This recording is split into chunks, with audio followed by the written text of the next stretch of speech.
বিএনপির কেন্দ্রীয় নির্বাহী কমিটির সহ সাংগঠনিক সম্পাদক ব্যারিস্টার মীর মোহাম্মদ হেলালুদ্দিন উমরা পালন শেষে জেদ্দায় পৌঁছালে তারা হাটহাজারী প্রবাসী জাতীয়তাবাদী ফোরামের পক্ষত্বন গণসংবর্ধনা এবং মতবিনিময় সভার আয়োজন করা হয়।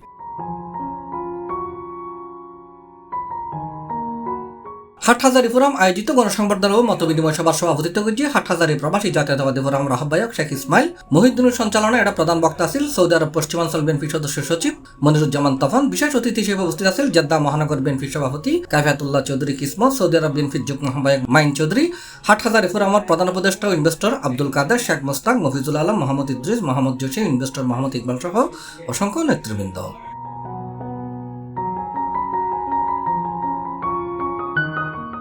এ সময় প্রধান অতিথির বক্তব্যে মীর হেলাল সৌদি আরবত আইন শৃঙ্খলা মানিয়ে নিজ নিজ অবস্থানত বিএনপির শক্তিশালী গরিবাল্লায় ব্যাকুণের প্রতি আহ্বান জানাই পরিশেষে মীর হেলালের সম্মানে নৈশভোজের আয়োজন করা হয়।